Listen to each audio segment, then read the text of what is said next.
Hello there you guys, welcome to one of my videos. Going to be giving you my starting 11 prediction for our game against Fulham. In goal, I'm going to go with David De Gea. David De Gea is our second choice goalkeeper. David De Gea was in goal in our 2-1 defeat to Leicester not so long ago. Didn't really have much to do against Leicester, couldn't do anything about both of Leicester's goals, and he produced a fantastic save to deny Iheanacho. In our last league game against Liverpool, it was Dean Henderson in goal. Dean Henderson's obviously now our number one. Dean Henderson did make two good saves to deny Diego Jota.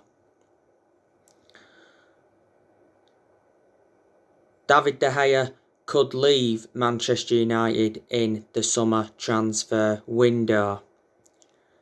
I think it would be the right decision to offload him because I reckon now De Gea has had his years at Manchester United. De Gea has endured 10 years at the club. I reckon he's had 8 good years out of the 10 years he's been here, because in the last couple of years he has been a liability, reflecting on the mistakes he's made. Solskjaer has refused to reassure that De Gea will retain his place in the Europa League final.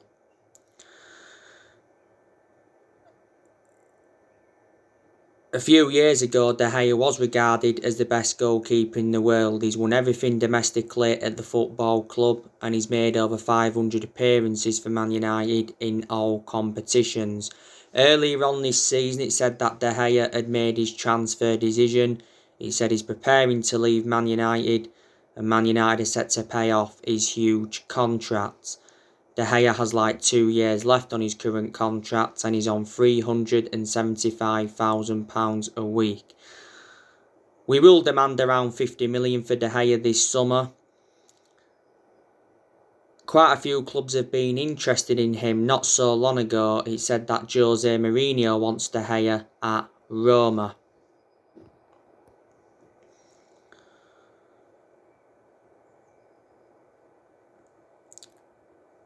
But I said there's a very good chance he'll go back to Spain. A lot of United fans believe we'll go with Dean Henderson in goal against Fulham, but I think it will be De Gea. Now at right back, I'm going to go with Wan-Bissaka. Wan-Bissaka had a very good game against Liverpool recently. You know, he got forward well, he made some positive runs, defensively he was good, and obviously got the assist for Bruno Fernandez's goal. Wan-Bissaka is improving at Manchester United. You know, in a lot of games now, he's showing very good attacking intent, and defensively he's always been superb. I can assure he's got a long-term future at Manchester United. I think Wan-Bissaka is one of the best right-backs we've had since Gary Neville, and I'm very convinced he'll emulate into the next Gary Neville. This has been his second full season at the club. We got him in a deal worth 50 million from Palace in the summer of 2019. Now the two centre-halves, I'm going to go with Eric Bailly and Victor Lindelof. Obviously, the duo played against Liverpool. I thought Eric Bailly was very, very poor in the 4-2 defeat to Liverpool, because Bailly's positioning was very, very poor, and he could have conceded 2 penalties because Eric Bailly handballed it, and plus he brought Phillips down. Initially Liverpool had been given the penalty, but it got overturned by VAR. Not so long ago, Eric Bailly signed a new contract with Manchester United until 2024. There is an option of a further year. Analysing the vast majority of the games all that Bailly's played in, he's been very consistent. And I am glad he's staying at Manchester United. My only element of concern about him is injury prone, so in that aspect he is a liability. Bailly has been at the club now for quite a few years. We got him for £30 million from Villarreal back in 2016. And Victor Lindelof, he was also poor against Liverpool. He looked very, very poor from set pieces and didn't get forward enough. And Lindelof just makes too many mistakes. Lindelof's had some good games at Man United, but analysing the vast majority of his games, he's been very, very inconsistent. We got Lindelof in a deal worth £31 million from Benfica back in 2017. Now at left back, I'm going to go with Luke Shaw.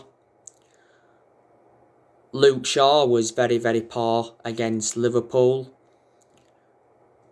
Probably his worst performance this season for Man United, because analysing the vast majority of Luke Shaw's games this season, he's been very, very consistent. You know, he's shown good attacking intent, he's got into good positions, he's put good crosses into the box, he's provided width, and defensively he's been superb, and he's created good chances for his teammates. Yeah, Luke Shaw has been our best player this season by far, and I reckon he's had a good career at Man United despite his injuries.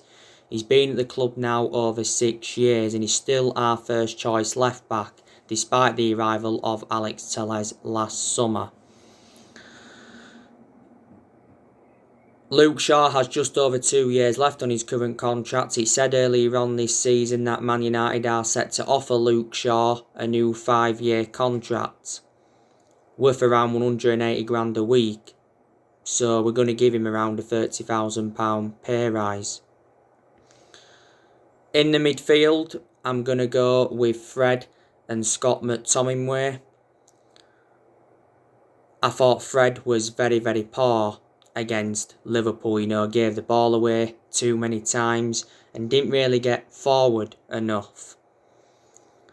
Fred's endured quite a lot of bad games at Manchester United. The worst game I recall Fred having was the 3-1 defeat to Leicester in the FA Cup quarter-final, because he gave the ball away countless times in that game and he was accountable for Leicester's first goal. But Fred's had some good games. But Fred is not a world-class midfielder, and I just don't see us winning the title with Fred and McTominay as our midfielders. We overpaid for Fred as well. We got him in a deal worth £52 million from Shakhtar Donetsk. Gotta say, when he was in Ukraine, he was an exceptional player. He was actually better at Shakhtar Donetsk than he has been at Man United. When we had Jose Mourinho, didn't have a perception on Fred because he never played. Scott McTominay, yeah, he is a decent player, but he's not on that level where we want him to be at. You know, give McTominay more time. You know, he's still young and he's got a lot of development in him. Played against Liverpool recently. I thought he was very poor. Just after the first lockdown last year, McTominay signed a 5-year contract with the club, so reflecting on that, he committed his future to Man United.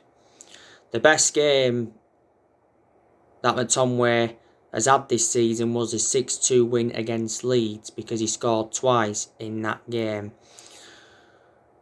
Ahead of Fred and McTominay, I'm going to go with Bruno Fernandez. Bruno Fernandez was actually good against Liverpool in our last league game. He was trying, he was working hard on and off the ball, and obviously he scored our first goal. It took a huge deflection off Phillips. Yeah, there's a good chance it would have gone in without the deflection. I'm surprised it didn't get given as a Phillips own goal. But anyway, the goal had been given to Bruno Fernandez. Bruno Fernandez has been very consistent in a lot of his games at Manchester United, but there's also been quite a few games where he has looked off the pace. We have overplayed Bruno Fernandez, but he denied that he needed a rest earlier on this season because he wants to help the club win trophies. Fernandez recently said that he wants Manchester United to make 2 signings if he is to sign a new contract. Not so long ago, Fernandez said he wants Paul Pogba to commit his future to the club before he signs a new contract. Fernandez's current contract expires in 2025. There is an option of a further 12 months.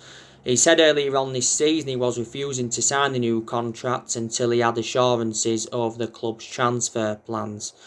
We initially paid £47 million for him, but the overall cost with add-ons is just over £67 million. And Fernandez has won Player of the Month quite a few times, reflecting on his good performances. You know, he's our best player and he's one of the best signings we have made since Ferguson retired. So yeah, Fernandez in the number 10. On the right-hand side, I'm going to go with Mason Greenwood. Mason Greenwood didn't start in our last league game against Liverpool, but he did come off the bench. And he had a very, very good chance. Phillips cleared it off the line. The introduction of Mason Greenwood against Liverpool got us playing better. Because we started well against Liverpool in the first, 20-25 minutes. I've been very, very impressed though with Mason Greenwood. He's done well in a lot of his games since he broke into our senior squad. Greenwood made his senior debut in 2019. He has been a United player since the age of 7, so he's been part of the club for a long time. And earlier on this season, he signed a new 4-year contract with Manchester United. He deserved a new contract, reflecting on his good performances. There was a period though where he didn't score for a while, and Ollie's been defending him a lot this season. At the start of this season, we give him that number 11 shirt. Sometimes we play Greenwood on the right wing, sometimes we play him central, but wherever we play him, we seem to get the best out of him most of the time. On the left-hand side, I'm going to go with Marcus Rashford. Marcus Rashford obviously played against Liverpool recently. I wouldn't say it was poor against Liverpool. Obviously scored our second goal. It was a lovely finish as well from Marcus Rashford. But I think he struggled coming up against Andrew Robertson. Rashford has become injury prone at Manchester United, you know, because he has now sustained quite a few injuries. But Rashford's enjoyed his bad periods, but, you know, when he's playing well, Rashford, you know, he scores good goals, he creates good chances and he gets good runs in behind. You know, Rashford's still young and he's got a lot of development in him. Rashford's been part of the club for a long time. You know, he's been a United player since the age of 7 and he's been in our senior squad since 2016.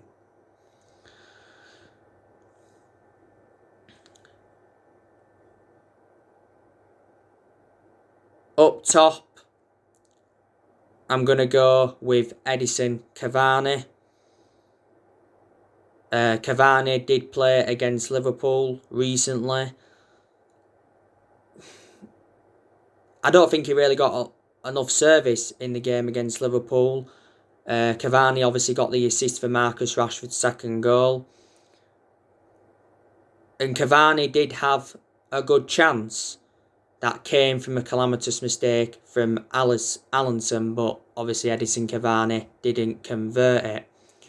We know that Cavani is staying at Manchester United for next season because Fabrizio Romano confirmed that Cavani signed his contract extension with Man United. Yeah, it is a 1-year deal. I presume all United fans are happy that he's staying for next season because Cavani has made a fantastic impact since he's come in. He really, really has. So that's how I think Manchester United could line up against Fulham. Obviously, we know there's no Harry Maguire. He's out with an ankle injury. Maguire is a big miss because defensively we are shambolic, you know, without him. Maguire sustained the ankle injury in our 3-1 win against Aston Villa. Yeah, it's ligament damage. Solskjaer said he fears that he could be out for a few weeks. I think he's going to be out now for the season. There's a good chance he's going to miss the Europa League final against Villarreal. But Solskjaer's hopeful that he will be back for the game against Villarreal. Obviously, Phil Jones is injured, but he doesn't get in R11 anyway. Daniel James is injured. And obviously, Anthony Martial is still out with that knee injury. He's been out for a while as Martial. Ole Gunnar Solskjaer is hopeful that he will be back for the Europa League final.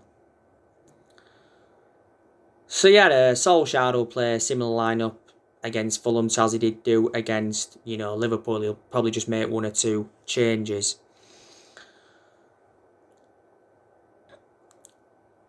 This game against Fulham is our last home game of the season. Man United will let 10,000 fans back in to Old Trafford for the game against Fulham. We've got to get back to winning ways against Fulham because we've had back-to-back defeats at Old Trafford in the Premier League. Obviously, we lost 4-2 to Liverpool recently. I was very disappointed with a loss to Liverpool because that would have guaranteed his second place finish if we'd have beaten them. And plus, Liverpool are our rivals. I wasn't too disappointed though with the loss to Leicester, because obviously Solskjaer played a weakened squad. In the game against Leicester, Solskjaer made 10 changes from the 3-1 win against Aston Villa. The reason he rotated heavily against Leicester was because of the fixture congestion.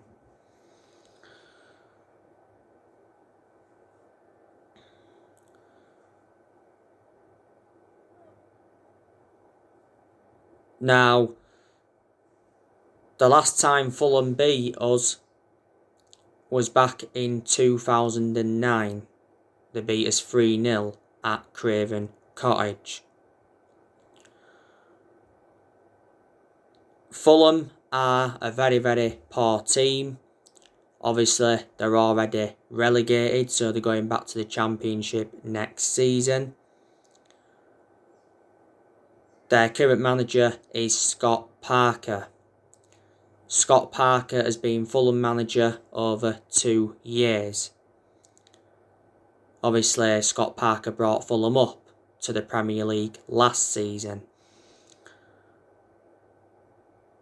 Scott Parker got appointed in as Fulham manager in February 2019 to replace Claudio Ranieri because Fulham sacked Claudio Ranieri.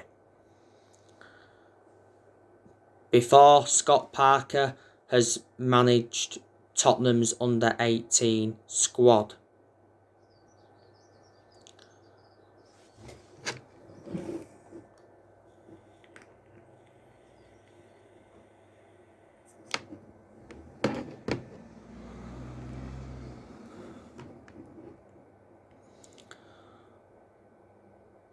Fulham have got some decent players. Obviously, one of their key players is Lookman. He's very, very good. I think he'll be in contention to play in this game for Fulham. Cavallero, he's also good as well. I think he'll be in contention to play in this game. Mitrovic, he's also good for Fulham. I think he'll be playing in this game. Bobby Reid, Fulham have also got him. He's one of their attackers. I think he's quite good. Mario Lemina, I think there's a good chance he'll be involved in this game for Fulham. Fulham got Mario Lemina from Southampton. They've also got Ruben Loftus-Cheek. They got him on loan from Chelsea. I haven't really watched much of Ruben Loftus-Cheek at Fulham. They've also got Anderson of Fulham. Kevin McDonald, I think he's actually out with injury. They've got Kong Olo, he's out with injury. Kearney, he's out with injury. And Reed's just come back from injury for Fulham. We beat Fulham at Craven Cottage earlier on this season 2-1. The last time we played Fulham at Old Trafford, we beat them 4-1. That was back in 2018.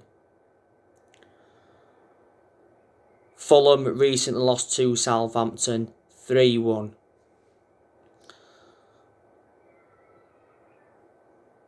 We are guaranteed Champions League football for next season, which is good. We'll probably finish second in the Premier League this season. Obviously, after Fulham, it's Wolves. That'll be the final game of the Premier League season. Then after Wolves, it's the Europa League final against Villarreal. That's our priority, is the Europa League. Solskjaer knows how imperative it is to get his first trophy on the board as Man United manager. You know, we haven't won a trophy since 2017, and Solskjaer did say the other month that winning trophies can be an ego thing. You know, it's Solskjaer's first major final as Manchester United manager, and it's our 8th European final. You know, we win the Europa League, that'll give us confidence and it'll give us something to build on going on into next season. Next season is massive for Ole Gunnar Solskjaer, and I think he is aware of that. You know, next season Solskjaer's got to exceed expectations if he is to remain Manchester United manager, because if things start to go wrong next season, then I think there's a very, very good chance that he will be sacked. Next season is going to be his 3rd full season at the club. You know, this has been his 2nd full season. But to be honest with you, I didn't expect Solskjaer to do as well as he has done. So in that aspect, I am very, very surprised. I think Solskjaer is our best manager since Ferguson, because, you know, he's brought consistency back and he has made very, very good progress. Obviously, there is a lot of Manchester United fans that are Ole in, and they believe that he needs more time at the club. Obviously, a lot of United fans have heavily criticised Solskjaer and they've been demanding him out. Obviously, they've got their reasons behind it. I hope Solskjaer's a long-term manager for Man United, but I just don't think he is the long-term manager for Man United. Solskjaer has just under a year left on his current 3-year contract, but earlier on this season it said he agreed a 3-year contract worth 30 million, likely to be 2 years with an option of an extra one. He's been Man United manager now for over 2 years. And reflecting now on his been with us, he's learned quite a few stuff on the job. He's gained some managerial experience. And yeah, I do have my concerns about Ole. My 2 biggest concerns about him is that he hasn't got a proven pedigree as a manager. That doesn't mean he can't succeed as Man United manager, and his decision making also concerns me.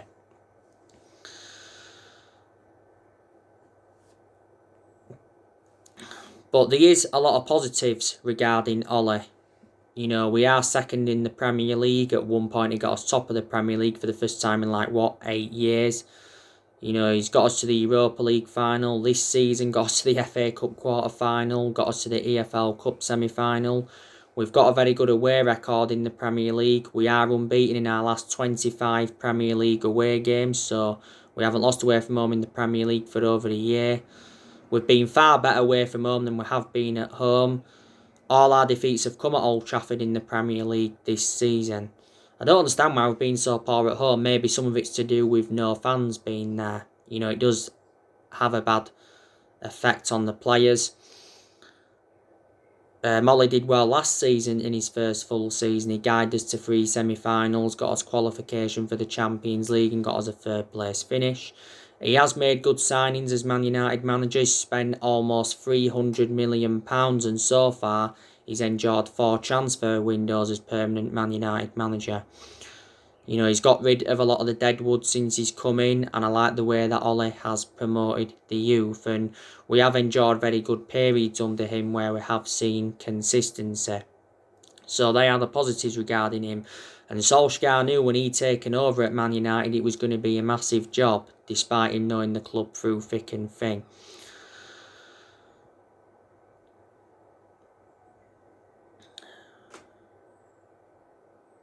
You know, it's not long now until the summer transfer window opens, and Solskjaer is aware of how big this year's summer transfer window is going to be for himself and Manchester United in general. It's very, very imperative that Solskjaer gets the players that he wants to recommend in. In the summer transfer window, I'm expecting us to do good business. I'm expecting us to make around 3 or 4 signings. Solskjaer's already said he wants Man United to make 3 world-class signings in order for Man United to challenge for the Premier League title next season. You know, it recently said Solskjaer's demanding more transfers.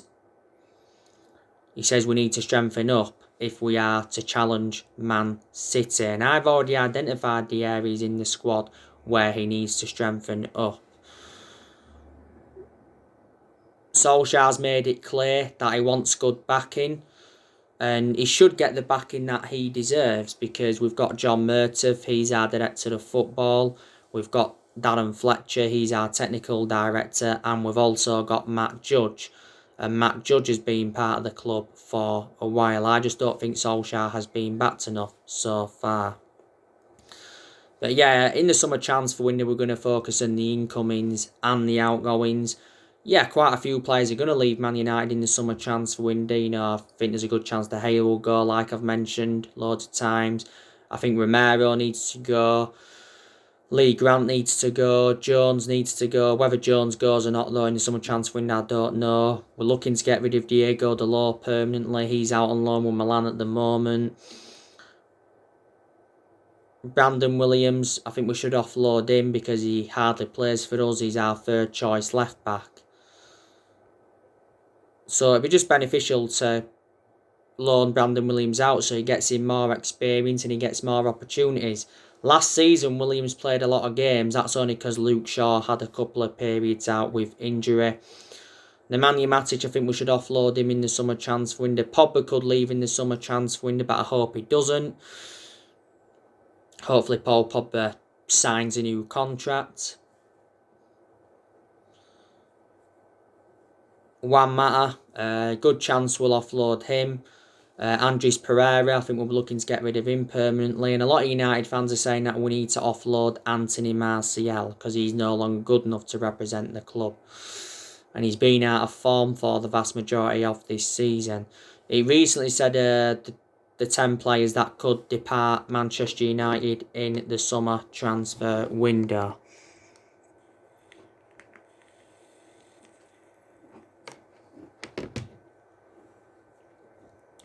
You obviously know the news regarding the Glazers.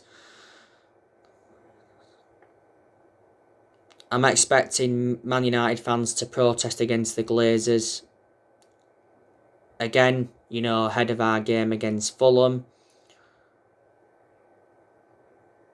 Before the game against Liverpool recently, our fans protested against the Glazers, but it was a peaceful protest. We were supposed to play Liverpool on the 2nd of May, but obviously it got postponed because hundreds of our fans went inside Old Trafford and invaded the pitch to protest against the Glazers. You know, will the Old Trafford protests force the Glazers out of the club? Solskjaer said not so long ago that the Glazers apologised to him. He said the violent incidents went too far, don't forget, but he said the club need to take notice of the fans. And not so long ago, Solskjaer was angry with Gary Neville over the Man United protests. And Joe Glazer not so long ago wrote a letter to Man United fans. And Avram Glazer, don't forget, the other week refused to apologise over the European Super League. Sky News caught up with him in Florida and he refused to answer any questions. He said earlier on this season that the Glazers could be forced to sell Man United, but for only £4 billion. And before that, he said the Glazers have got no intentions of selling the club, despite the protests. So, reflect on that, they're here to stay. Solskjaer said earlier on this season that the Glazer family will not sell Man United, and He told protesters that Joe Glazer loves the club. The protests against the Glazers actually started at Carrington training ground quite a few weeks ago now. Some of our fans blocked entrances into the Carrington training ground, and obviously our fans were holding banners up.